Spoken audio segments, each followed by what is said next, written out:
Right నైరుతి బంగాళాఖాతంలో తీవ్ర వాయుగుండం కొనసాగుతోంది. రానున్న 12 గంటల్లో తీవ్ర వాయుగుండం తుఫానుగా మారనుందని భారత వాతావరణ శాఖ తెలిపింది. నాగపట్నంకు 320, పుదుచ్చేరికి 410, చెన్నైకి 490 కిలోమీటర్ల దూరంలో కేంద్రీకృతమైన వాయుగుండం ఉత్తర వాయువ్య దిశగా కదులుతూ తుఫాన్గా బలపడే అవకాశం ఉందని ఐఎండీ పేర్కొంది. ఈ తుఫాన్ శ్రీలంక తీరాన్ని తాకి తమిళనాడులోని కడలూరు జిల్లా పరంగిపెట్టే చెన్నై మధ్య తీరం దాటుతోందని అంచనా వేస్తోంది. ఈ తుఫానుకు సౌదీ అరేబియా సూచించిన ఫెన్గల్ గా నామకరణం చేశారు.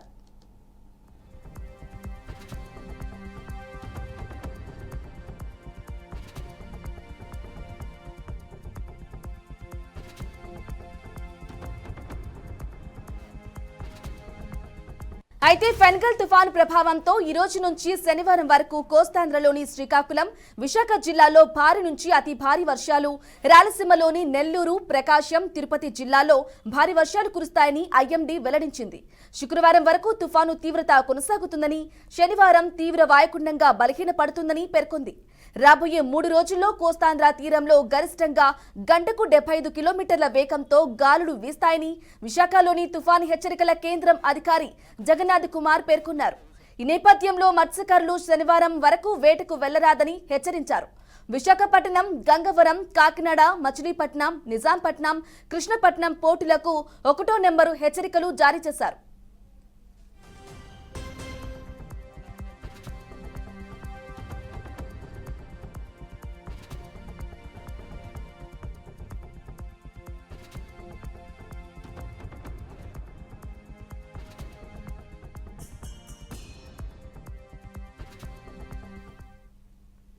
రైట్ గా 5 నిమిషాలకు సంబంధించి మరింత సమాచారం అందించడానికి మా ప్రతినిధి విద్యాసాగర్ అందిస్తారు.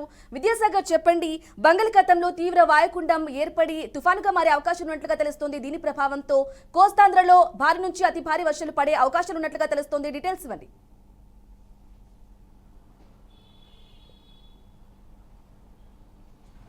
రైట్ బ్రాహ్మణి, ప్రస్తుతం బంగాళాఖాతంలో ఏర్పడిన తీవ్ర వాయుగుండం తుఫానుగా మారే అవకాశం ఉందని చెప్పి వాతావరణ శాఖ ఇప్పటికే హెచ్చరించింది. బంగాళాఖాతం ఏర్పడిన ఈ వాయుగుండం స్థిరంగా కొనసాగుతూ తీరం వైపు దూసుకొస్తుంది. ప్రస్తుతం ట్రికోలీకి 70 కిలోమీటర్ల దూరంలో, అలాగే పుదుచ్చేరికి 350 కిలోమీటర్ల దూరంలో, చెన్నైకి చూసుకుంటే సుమారుగా 400 కిలోమీటర్ల దూరంతో ఇది కేంద్రీకృతమైంది. ప్రస్తుతానికైతే సముద్రంలో చాలా స్థిరంగా కొనసాగుతూ తీరం వైపు దూసుకొస్తుంది. గంటకు సుమారుగా 10 నుంచి 12 కిలోమీటర్ల వేగంతో తీరం వైపు దూసుకొస్తుంది. వాస్తవానికి ఈ వాయుగుండం, తీవ్ర వాయుగుండం ఈరోజు తెల్లవారుజాముకే తుఫానుగా మారే అవకాశం ఉందని ముందుగా వాతావరణ శాఖ అయితే హెచ్చరికలు జారీ చేసింది. కానీ ఇది చాలా నిదానంగా, చాలా స్థిరంగా కొనసాగుతున్నందు వల్ల ఈరోజు సాయంత్రానికి ఇది తీవ్ర తుఫానుగా మారే అవకాశం ఉందని చెప్పి ఇప్పటికే వాతావరణ శాఖ తెలియజేసింది. వాతావరణ శాఖ ఈ తుఫాన్ని చాలా నిశ్చితంగా పరిశీలిస్తుంది. దీనికి ఇప్పటికే ఫెంగల్ అని చెప్పి కూడా నామకరణం చేశారు. ఈ ఫెంగల్ తుఫాను ప్రభావం ఇప్పటికైతే ప్రస్తుతానికి నెల్లూరు కావచ్చు, తిరుపతి కావచ్చు, అలాగే ఉత్తర కోస్తా, దక్షిణ కోస్తా మీద తీవ్రంగా ఉంటుందని, ఇది రాబోయే 24 గంటలు కూడా తీరం దగ్గరికి వచ్చే కొద్దీ దీని ప్రభావం అధికంగా ఉంటుందని, దీని ప్రభావంతో ఇప్పటికే ఉమ్మడి నెల్లూరు జిల్లా కావచ్చు, ఉమ్మడి తిరుపతి జిల్లా కావచ్చు, ఉత్తర దక్షిణ కోస్తాలతో పాటు ఆంధ్రప్రదేశ్లోని పలు ప్రాంతాల్లో కూడా తేలికపాటి వర్షాలతో పాటు భారీ వర్షాలు కురిసే అవకాశం ఉందని, మరో 12 గంటల తర్వాత దీని ప్రభావం చాలా అధికంగా తీవ్రంగా ఉండబోతుందని, ఇది సుమారుగా 30వ తేదీ మహాబలిపురం సమీపంలో ఇది తీరం దాటే అవకాశం ఉందని చెప్పి ఇప్పటికీ ఒక అంచనాకు వచ్చింది. దీని ప్రభావంతో 28, 29, 30 ఈ 3 తారీఖుల్లో కూడా భారీ వర్షాలు కురిసే అవకాశం ఉందని చెప్పి ఒక సమాచారం అయితే అందించింది. ఇదే క్రమంలో కూడా ఇప్పటికే ఆంధ్రప్రదేశ్లోని ప్రధానమైన పోర్టుల్లో కృష్ణపట్నం పోర్టు, అలాగే గంగపట్నం కావచ్చు, విశాఖపట్నం కావచ్చు, అలాగే ఈ పోర్టులన్నింటిలో కూడా 1వ నంబరు ప్రమాద హెచ్చరిక అయితే జారీ చేశారు. అలాగే చేపల వేటకు వెళ్ళదని చెప్పి మత్స్యకారులు కూడా చాలా సూచనలు చేశారు.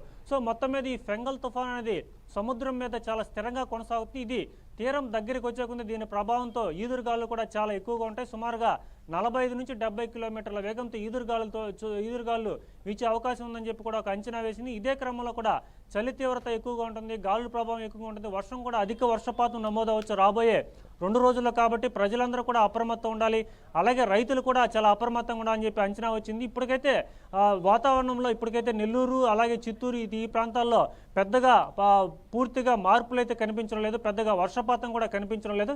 కానీ దీని ప్రభావం ఇప్పుడు లేకపోయినా కూడా రాబోయే 12 గంటల తర్వాత, అంటే సుమారుగా ఈరోజు సాయంత్రం ఇది తీవ్ర తుఫానుగా మారిన తర్వాత దీని ప్రభావం అధికంగా ఉండే అవకాశం ఉంది. మొదటగా ఇది శ్రీలంక తీరాన్ని దాటిన తర్వాత శ్రీలంక తీరాన్ని తాకే క్రమంలోనే తుఫానుగా మారుతుంది. ఈ తుఫానుగా మారిన తర్వాత చెన్నై తీరానికి సమీపించే కొద్దీ ఇది బలహీనపడి తీవ్ర వాయుగుండంగా తర్వాత అల్పపీడనం తర్వాత వాయుగుండం అల్పపీడనంగా మారి 30వ తేదీ పైన అంటే సుమారుగా 3 రోజుల తర్వాత ఇది బలహీనపడుతుందని చెప్పి ఒక అంచనాకు వచ్చింది. మొత్తం మీద చూసుకుంటే ఈ ఫెంగల్ తుఫాను ప్రభావం ప్రస్తుతానికి తక్కువగా ఉన్నా కూడా రాబోయే 12 గంటల నుంచి 14 గంటల తర్వాత దీని ప్రభావం అధికంగా ఉండొచ్చు. కాబట్టి అధికారులందరూ కూడా అప్రమత్తం ఉండాలని చెప్పి ఆదేశాలు చేసింది. ప్రస్తుతం అయితే నెల్లూరు జిల్లా అలాగే తిరుపతి జిల్లా 2 జిల్లాలకు కూడా ఒక అలర్ట్ అయితే ప్రకటించారు. ఇది ఆరెంజ్ అలర్ట్గా ప్రకటించారు. సో మొత్తం మీద అధికారులు కూడా దీన్ని నిశ్చితంగా చూస్తున్నారు. ఒకవైపు వాతావరణ శాఖ కావచ్చు, ఇటు అధికారులు కావచ్చు అప్రమత్తంగా ఉండాలని చెప్పి ప్రజలకి అలాగే సూచనలు అయితే చేస్తున్నారు.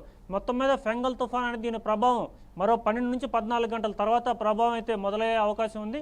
ఇది 30వ తేదీ తీరం దాటే సమయంలో కూడా ఈదురుగాలు వర్షపాతం అధికంగా నమోదయ్యే అవకాశం ఉందని చెప్పి వాతావరణ శాఖ అయితే తెలియజేస్తుంది. బ్రాహ్మణి.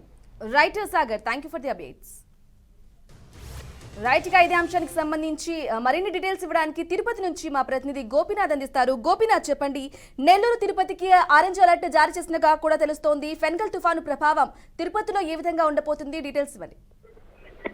బ్రాహ్మణి, మొత్తం మీద అంటే గత 2 రోజుల నుంచి కూడా ప్రభావం ఎక్కువగా ఉందని మనం చెప్పుకోవచ్చు. తిరుపతి తిరుమలలో నిన్న మొన్న కూడా భారీ నుంచి వర్షాలు కురవడం జరిగింది. అయితే తిరుమలలో కూడా తిరుమలకు వచ్చిన భక్తులకి కాస్త ఇబ్బందులు అయితే తలెత్తడం జరిగింది. అయితే ఇవాళ రేపు కూడా మరో 2-3 రోజుల పాటు కూడా ఈ ప్రభావం ఎక్కువగా ఉంటుందని చెప్పి వాతావరణ శాఖ ఇచ్చినట్టు ఆదేశాల ప్రకారం ప్రభుత్వ యంత్రాంగం కూడా ఎప్పటికప్పుడు సహాయ చర్యలు చేయడానికి సిద్ధంగా ఉందని మనం చెప్పుకోవచ్చు. అయితే రాత్రి వరకు కూడా అంటే స్వల్పపాటి వర్షం కురిసినప్పుడు కూడా ఇవాళ మాత్రం కాస్త తగ్గింది. అయితే మధ్యాహ్నం 3 గంటల తర్వాత నుంచి కూడా ఇవాళ సాయంత్రం నుంచి కూడా ఈ ప్రభావం ఎక్కువగా ఉండే అవకాశం అయితే ఉంటుందని చెప్తున్నారు. అందువల్లనే ఒకవేళ ఈ అతి భారీ వర్షాలు కొన్ని ప్రాంతాల్లో మాత్రమే ఈ అతి భారీ వర్షాలు కురిసే అవకాశం ఉన్న నేపథ్యంలో ఆయా జిల్లాలకు సంబంధించినటువంటి కలెక్టర్లతో పాటు తహసీల్దారులని ప్రధానంగా చిత్తూరు ఉమ్మడి జిల్లాల్లో కొన్ని మండలాలకు ఈ ప్రభావం ఎక్కువగా ఉండే అవకాశం అయితే ఉంటుంది. అందువల్ల ఆయా ప్రాంతాల్లో ఉన్నటువంటి లోతట్టు ప్రాంతాల్లో ఉన్న ప్రజలకి ఎప్పటికప్పుడు భారీ వర్షాలు కనుక కురిసే అవకాశం వస్తే కన్నా వెంటనే వాళ్ళందరినీ కూడా అప్రమత్తం చేసి కూడా సహాయ చర్యలు చేయడానికి కూడా సిద్ధమవుతున్నారు. అయితే మొత్తం మీద ఈ ఏదైతే ఉందో ఈ ప్రభావం అనేది మరో 2 రోజులు ఉంటుంది. మనం చూసాం గతంలో కూడా ఎన్నో రకాల భారీ వర్షాలు వచ్చిన నేపథ్యంలో తిరుమలతో పాటు తిరుపతి చాలా ప్రాంతాలన్నీ కూడా నీటి మునిగిపోవడం జరిగింది. మరోవైపు తిరుమలకి ప్రతిరోజు లక్షలాది మంది భక్తులు వస్తారు. తిరుమలలో కూడా ఘాట్ రోడ్లో భారీగా కొండ చర్యలు విడిగిపడే పరిస్థితి మనం చూసాం. మరోవైపు తిరుమలలో కూడా గత 2 రోజుల నుంచి కూడా కురుస్తున్నటువంటి ఈ వర్షాల కారణంగా చలి తీవ్రత అదేవిధంగానే ఎక్కువగా అంటే ఈ గదులు కాటేజీలు దొరకలేనటువంటి భక్తులంతా కూడా తీవ్ర అవస్థలు పడుతున్నారు. మరోవైపు గతంలో కన్నా చూస్తే పాపనాశం క్షేత్రాలు అదేవిధంగానే శ్రీవారి పాదాలు ప్రాంతాలలో కూడా భారీగా కొండ చర్యలు విరిగిపడ్డాయి. ఆయా సందర్భాల్లో కూడా వాటన్నింటినీ కూడా క్లోజ్ చేయడం జరిగింది. అయితే ఏదైనప్పుడు కూడా టీటీడీతో పాటు మరోవైపు జిల్లా యంత్రాంగం తిరుపతి కలెక్టర్ ఎప్పటికప్పుడు సమీక్ష చేసుకుని ఆ సమయంలో సహాయ చర్యలు చేయడం జరిగింది. అయితే మొత్తం మీద ఈ వర్ష ప్రభావం మరో 2 రోజుల పాటు ఉండే అవకాశం ఉన్న నేపథ్యంలోనే చాలా జాగ్రత్తలు తీసుకుని మరోవైపు ఎన్డీఆర్ఎఫ్ బృందాలని ఎస్డీఆర్ఎఫ్ బృందాలని ఎప్పటికప్పుడు సమన్వయం చేసుకుని తహసీల్దార్ల సహాయ సహకారాలతో జాయింట్ కలెక్టర్లని అదేవిధంగానే స్థానిక పోలీసులను కూడా సహకారం తీసుకుని ఎటువంటి అవాంఛనీయ ఇబ్బందులు లేకుండా ప్రజలకి ప్రధానంగా లోతట్టు ప్రాంతాల్లో ఈ వరదలు వచ్చే సందర్భంలో ఎటువంటి ఇబ్బందులు లేకుండా ఎందుకంటే తిరుపతి చుట్టుపక్కల ప్రాంతాల్లో రూరల్ ప్రాంతాల్లో ఇళ్లలోకి నీరు వచ్చేసేటటువంటి పరిస్థితి ఉంటుంది భారీ వర్షాలు కురిస్తే. మరి ఆ ప్రభావం నుంచి కూడా ఇబ్బంది లేకుండా సహాయ చర్యలు చేయడానికి అన్ని ఏర్పాట్లు కూడా చేసుకోవడం జరిగింది. అయితే గోపీనాథ్, చెప్పండి, మీరు చెప్పినట్లు గంటకు 75 కిలోమీటర్ల వేగంతో గాలులు వీస్తాయని కూడా ఐఎండీ చెప్పింది. అంటే ఈ నేపథ్యంలోనే రైతులకు ఎటువంటి నష్టం వాటిల్లే అవకాశాలు ఉన్నాయి ఈ ఫెంగల్ తుఫాను ప్రభావంతో? ఎందుకంటే ఈ భారీ వర్షాల కారణంగా అంటే వాతావరణ శాఖ ఇచ్చినటువంటి రిపోర్ట్ ప్రకారం గంటకు 70 నుంచి 120 కిలోమీటర్ల వేగంతో భారీగా ఈదురుగాలు వీసే అవకాశం ఉంటుందని చెప్తున్నారు. మరోవైపు ఇప్పటికే 6 తర పంటలు ఏదైతే టమాటాలు కావచ్చు లేదంటే ఇట్లా మొక్కజొన్న లేదంటే ఇట్లా కొబ్బరి ఇట్లా పంటలన్నీ కూడా పూర్తిగా కూడా నేలమట్టే అవకాశం అయితే ఉంటుంది. అరటి పంటలు ఎందుకంటే ఈ ప్రాంతాలు ఎక్కువగా అరటి ఎక్కువగా పండిస్తూ ఉంటారు. అదేవిధంగానే మదనపల్లి ప్రాంతాల్లో టమాటా పంటలు ఎక్కువగా పండిస్తూ ఉంటారు. గత 3 నెలల క్రితం వచ్చినటువంటి అతి భారీ వర్షాల కారణంగానే ఎన్నో వేల ఎకరాల పంట భూములన్నీ కూడా నీటి మునిగిపోవడం జరిగింది.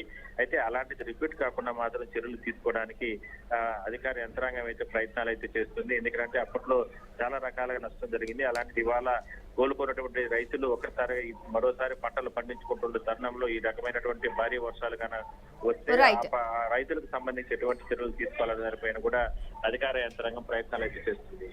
Right Gopinath, thank you for the updates.